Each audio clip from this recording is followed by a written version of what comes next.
एक समय की बात है। उत्तराखंड के घने जंगलों के बीच बसा एक गांव था जिसका नाम था शांतिनगर। यह गांव अपने नाम के विपरीत बेहद डरावना था और वहां के लोग हमेशा भयभीत रहते थे।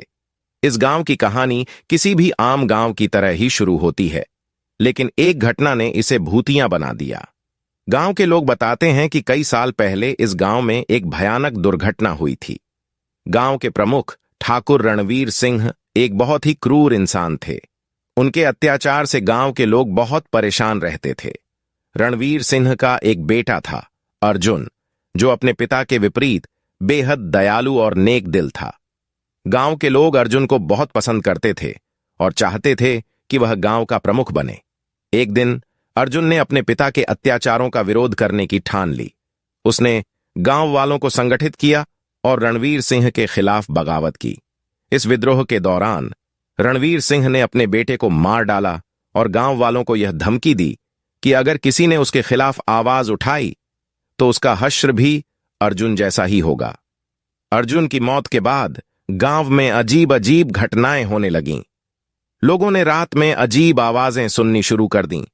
कभी कभी लोगों को अर्जुन का चेहरा दिखता था, जो न्याय की मांग करता था। गांव में हर रात किसी न किसी के घर में किसी न किसी की मौत हो जाती थी। गांव के लोग इतने डर गए कि उन्होंने गांव छोड़ने का फैसला किया। धीरे धीरे गांव वीरान हो गया और इसे भूतिया गांव के नाम से जाना जाने लगा। कई साल बाद एक युवा पत्रकार आकाश इस गांव की कहानी सुनकर वहां जाने का निर्णय करता है। आकाश को हमेशा से ही अजीबोगरीब और रहस्यमयी कहानियों का शौक रहा है। वह सोचता है कि अगर वह इस गांव की सच्चाई को उजागर कर सके तो उसकी पत्रकारिता की दुनिया में एक बड़ी उपलब्धि होगी। आकाश गांव पहुंचता है और वहां के वीरान घरों को देखता है। चारों ओर सन्नाटा पसरा हुआ है। गांव में कोई जीवित नहीं है, केवल कुछ पुराने और टूटे फूटे मकान बचे हैं। आकाश एक पुराने मंदिर में जाकर रुकता है जो गांव के बीचों बीच स्थित है। वह मंदिर में रात बिताने का निर्णय करता है ताकि वह रात में होने वाली अजीब घटनाओं का सामना कर सके।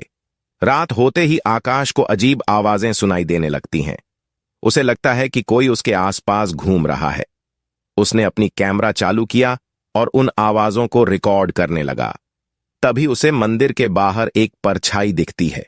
वह परछाई धीरे धीरे मंदिर की ओर बढ़ने लगती है। आकाश का दिल जोर जोर से धड़कने लगता है, लेकिन वह डरता नहीं है।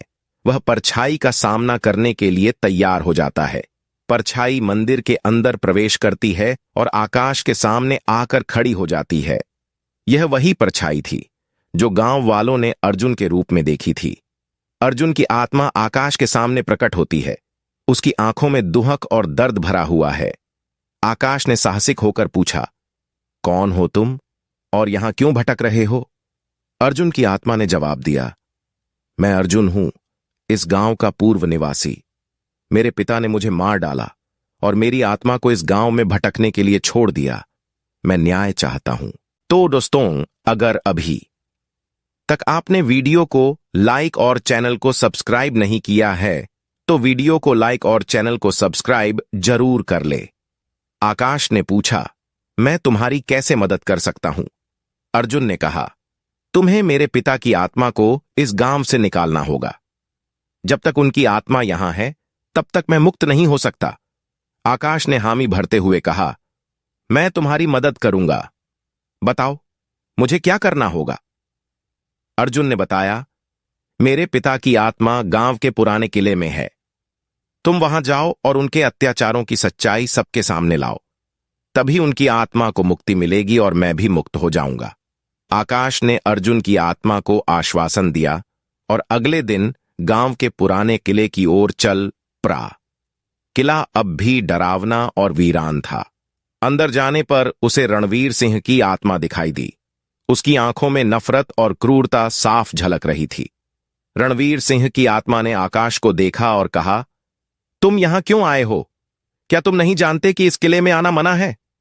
आकाश ने साहसिक होकर जवाब दिया, मैं यहां अर्जुन की आत्मा को मुक्ति दिलाने आया हूं। तुम्हारे अत्याचारों की सच्चाई सबके सामने लाने के लिए आया हूं। रणवीर सिंह की आत्मा ने क्रोधित होकर कहा, तुम ऐसा नहीं कर सकते। मैं तुम्हें भी मार डालूंगा। लेकिन आकाश ने हार नहीं मानी। उसने अपने कैमरे से रणवीर सिंह के अत्याचारों के सबूत रिकॉर्ड किए और उन्हें दुनिया के सामने लाने का निर्णय किया। उसने गांव के इतिहास की पूरी सच्चाई उजागर की, जिससे रणवीर सिंह की आत्मा को मुक्ति मिली और अर्जुन की आत्मा को भी शांति मिली। आकाश की बहादुरी और सत्य की खोज ने न केवल अर्जुन की आत्मा को मुक्त किया, बल्कि गांव को भी उसके भूतिया अतीत से छुटकारा दिलाया। शांतिनगर अब फिर से जीवंत हो गया और लोग वहां वापस बसने लगे। आकाश की कहानी ने साबित कर दिया कि सच्चाई और साहस से हर भूतिया अंधकार को दूर किया जा सकता है। तो दोस्तों, आपको यह कहानी कैसी लगी कमेंट करके जरूर बताएं और चैनल को सब्सक्राइब जरूर करें।